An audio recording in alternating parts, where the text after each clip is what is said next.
Ok, je suppose que vous savez que j'habite au Sénégal, mais si je vous posais la question suivante, quel est mon date d'anniversaire? Qu'est-ce que vous allez faire? Si vous essayez de faire le lien avec mes réseaux sociaux, alors là, je vous assure que vous êtes en train de faire exactement la jointure attributaire. Je vous explique tout ça tout au long de cette vidéo. Et pour vous permettre de mieux comprendre la jointure attributaire, je vais commencer par des données fictives, mais très simplistes qui vont vous permettre de bien comprendre comment fonctionne le principe de la jointure attributaire. Donc, pour faire une jointure attributaire, il faut une raison. Donc, la raison est que vous pouvez, de base, je vais ajouter dans QGIS des données. Donc, soit je vais ajouter une couche vecteur, soit je vais ouvrir mon explorateur de fichiers, je vais ouvrir mes données. OK? Et je vais, par exemple, ajouter les données sur, comme d'habitude, les régions du Sénégal au format CFile. Donc, je clique, je fais glisser, je fais déposer dans QGIS. C'est la façon la plus simple d'ajouter les données. D'abord, la première chose à faire, c'est de voir la table attributaire. Clic droit. Je vais aller sur ouvrir la table d'attributs. Donc, ma table attributaire est là. Donc, je peux vous l'afficher comme ça. Donc, supposons on a des champs comme ça. Mais il peut arriver à un moment où on a besoin d'un champ et qu'on ne l'ait pas. Par exemple, ici, on a la densité, on a la superficie, mais on n'a pas la population, on n'a pas le taux de pauvreté, on n'a pas le nombre de forêts classées, on n'a pas le pourcentage d'abstinence au vote pour chaque région, on n'a pas ceci, on n'a pas cela. Et c'est comme ça, c'est là l'intérêt de la jointure attributaire. Parce que même si on n'a pas ces données ici, on peut les avoir ailleurs. Il peut y avoir des agences qui travaillent dans ce domaine et qui, pour chaque région, savent quel est le nombre d'agriculteurs ou bien le pourcentage de la population active dans le secteur agricole, dans le secteur de la pêche. Mais tout dépend donc de votre objectif, de votre problématique. Si vous n'avez pas ces données, donc, vous allez les chercher ailleurs sur une autre source de données qui n'est pas forcément géographique. Donc, si vous avez simplement une table Excel et vous pourrez la joindre. Donc, pour vous l'expliquer, je vais simplement rebondir sur mon exemple de début, à savoir ma date d'anniversaire, et nous allons ensemble construire une table Excel qui va recenser des personnes fictives qui se retrouvent dans des régions données du Sénégal et on va essayer de matérialiser leur date d'anniversaire, par exemple. Donc, je vais ouvrir Excel, je vais créer une nouvelle table et dans cette nouvelle table, je vais avoir, ce sont des données que moi j'ai créées, donc je vais avoir une colonne qui va dire le nom de la région, donc dans quelle région j'habite et ensuite, ça va me dire simplement, par exemple, le nom de la personne et ensuite, ça va me dire, par exemple, année de naissance, pas besoin date d'anniversaire, hein. Année de naissance. Année de naissance, je vais éviter les espaces, utiliser l'underscore. Je fais une pause et je vous reviens. Ok, voilà, donc ma table Excel est terminée. Donc, j'ai les noms des régions, les noms des personnes et les années de naissance de chaque personne ici. Donc, je vais simplement l'enregistrer au format CSV, par exemple. Donc, je vais faire fichier, enregistrer. Je vous lancerai simplement au format Excel aussi, ça en dépend. Donc, je vais lancer le format Excel pour plus de simplicité. Donc, allez, je vais le mettre dans mon bureau. Naissance for YouTube. Ok, je vais enregistrer. Et donc, ce que je vais faire, c'est que je vais importer ce dossier que j'ai mis dans le bureau. Je vais simplement l'importer. Il est là, donc je peux le faire glisser et déposer dans mon logiciel QGIS. Et dès que c'est fait, je le vois ici en tant que table, pas de géométrie. Donc, je peux faire un clic droit, ouvrir sa table attributaire et voyons ce qu'on a. Donc, on a ici les noms des régions, les noms des personnes et les années de naissance comme on l'avait souhaité. Maintenant, dans notre couche ici, on avait également une table attributaire. Donc, on va l'ouvrir. L'idée, c'est d'ouvrir les deux tables côte à côte. Donc, on voit bien ici qu'on a les noms des régions qui sont stockés dans une colonne appelée nom. Ici, on a les noms des régions qui sont stockés dans une colonne appelée région. C'est tellement important. Ce qui nous intéresse ici, c'est que ce soit les mêmes valeurs ici au niveau des noms. Voilà, peu importe le nom de la colonne, l'essentiel c'est de trouver un champ, deux champs qui ont des valeurs identiques et aussi des valeurs uniques. C'est-à-dire ici j'ai 14 valeurs, ici également normalement je dois avoir 14 valeurs. Peu importe, mais je ne dois pas avoir par exemple 2 Dakar.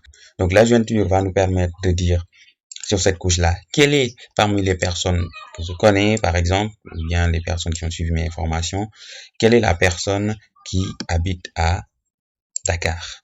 Quelle est la personne parmi cette liste qui habite à Dakar? Avant de faire la jointure, bien évidemment que c'est clair, on peut carrément le voir ici, c'est Modou qui habite Dakar, mais on ne peut pas le visualiser sur la carte. Tu vois, on ne peut pas le visualiser sur la carte parce que cette donnée n'existe pas encore dans cette table attributaire. Donc, ce qui va nous permettre de faire la jointure. Donc, je vais faire un clic droit ici, je vais aller sur propriétés. Et au niveau des propriétés, c'est là que tout se passe. Donc, au lieu de symbologie, je vais aller sur jointure. Il peut y arriver que vous ayez la fenêtre qui est comme ça, mais il faudra juste reconnaître l'icône jointure. Voilà, gère les jointures avec les autres couches. Donc, je clique sur jointure. Je vais faire appuyer sur le bouton plus pour faire une nouvelle jointure. Et là, c'est évident. Je vais joindre quelle couche? Donc, j'avais cette couche des régions. Je veux ajouter dans cette couche des données qui proviennent de quelle couche? Ces données proviennent de la couche People Naissance for YouTube. Tu vois, donc je prends ça. Donc, quel est le champ de jointure? Le champ de jointure se trouve dans le champ de la couche. Ok, se trouve dans le champ de la couche naissance. Donc, là, c'est superposé. Donc, c'était le champ région. Pourquoi? Parce que c'est le champ région qui porte les noms des régions. Je vous le montre sur Excel. Tu vois, donc c'est le champ région qui porte les noms des régions et non le champ nom. Pourquoi ici non? Parce que cette table porte sur les personnes, parce qu'on a leur date de naissance. Tu vois. Donc, on choisit ici région. Donc, ça veut dire que derrière ça, le logiciel comprend qu'il y a Dakar à telle ligne, il y a Diourbel à telle ligne, il y a Fatick à telle ligne, il y a telle à telle ligne. Mais quand je choisis non, le logiciel dira donc à telle ligne, il y a Abdou, à telle ligne, il y a Sokhna Bator, à telle ligne, il y a Sokhna, à telle ligne, il y a Modou, etc. Donc, je vais choisir région.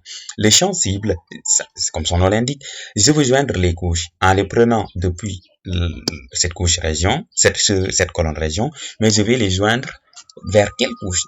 Vers quel champ? C'est-à-dire le champ qui porte les mêmes valeurs. Sinon, ça ne va jamais le reconnaître. Quand je te dis, comment dirais-je, quelle est la personne qui habite à Dakar, comment le mettre dans cette couche. Donc, tu te bases sur le nom Dakar pour savoir que donc là, on a Dakar. Sur notre couche des régions également, on a Dakar. Donc, c'est là-bas que je vais aller. Donc, c'est ça qui va me permettre de dire que le champ cible, ce sera le champ nom de la table des régions. Tu vois, le champ nom de la table des régions qui porte les noms des régions Dakar, Kédougou, Tambacounda, Kaolack, Thiès, en passe. Donc, c'est ça. Donc, ici, on peut mettre à jour un cache dans la mémoire, c'est important. Formulaire dynamique, on peut cocher ça. Ça va nous permettre, après, si on a des erreurs, de pouvoir modifier un peu la couche, le champ, on dirait, temporairement, le champ, oui, le champ nom de la couche des régions pour pouvoir avoir, comme on l'avait dit, des valeurs qui sont identiques. Quand on dit identique, c'est strictement identique. Il n'y a même pas un espace qui doit dépasser. Il n'y a même pas un accent ou bien une majuscule qui se retrouve dans la couche des régions alors qu'on ne la retrouve pas dans la table Excel.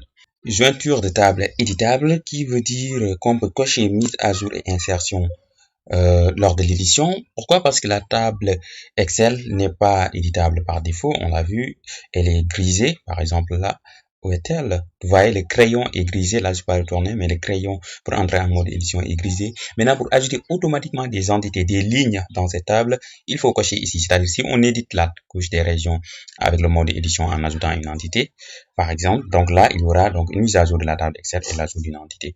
Pareil, si on fait supprimer en cascade, c'est de l'autre côté l'inverse ou bien la symétrie. Donc ici, ce qui est important, c'est de cocher changement, sinon aucun champ ne sera joint et notre jointure sera vaine. Donc je vais cocher champ joint et je vais dire quel est le champ que je veux joindre. Donc dans mon cas, je veux juste joindre le nom. Comme on l'a dit, c'est le nom de la personne. Et ensuite, c'est l'année de naissance. Donc je coche ça.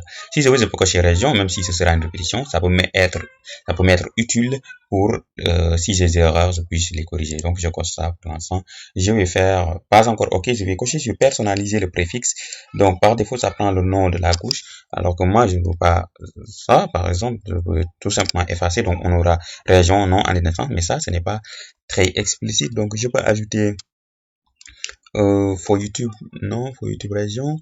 Donc, ce que je veux faire, donc, tu fais joint, donc, et je fais le tiré du 8. Donc, pour dire que c'est le champ joint. Ok. Je fais simplement applicable.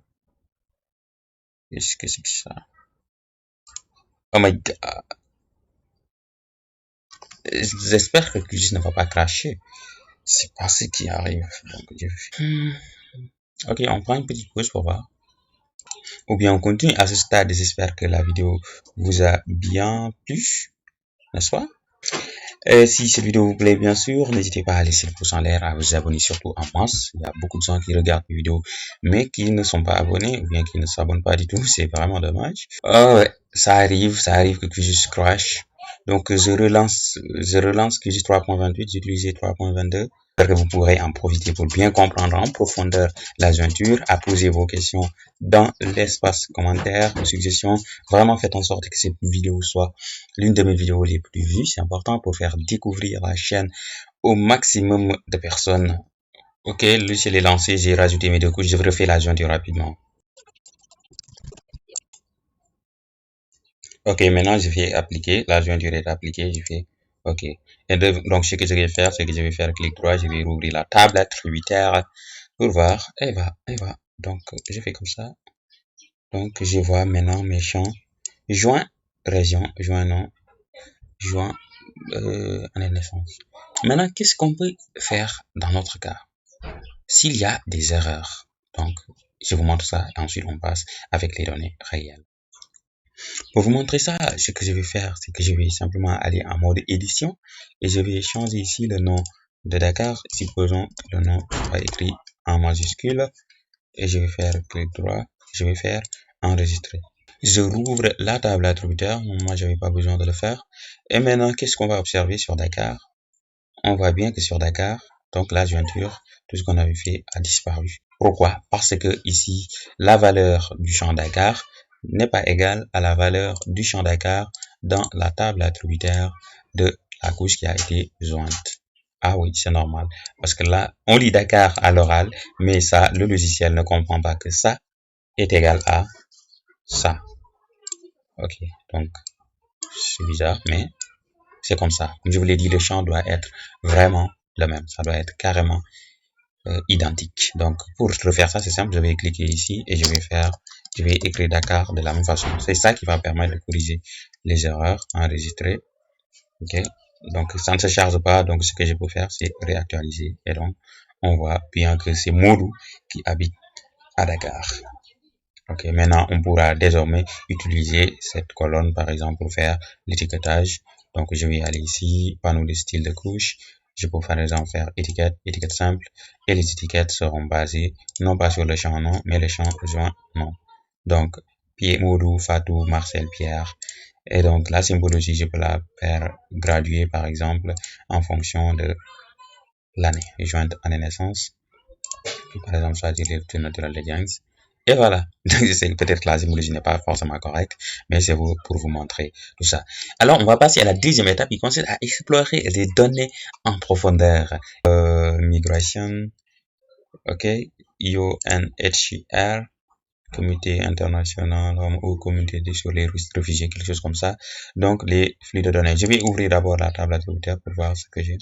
Donc, je vais essayer de joindre ces données sur la migration sur les pays parce que de base ces pays n'ont pas ces données là. Ok, voilà, donc ils n'ont pas ces données. Je vais essayer de les joindre. Ce ne sera vraiment pas simple, mais bon. Donc j'ai ouvert les données dans Excel, summary, data, T23, donc c'est un peu compliqué.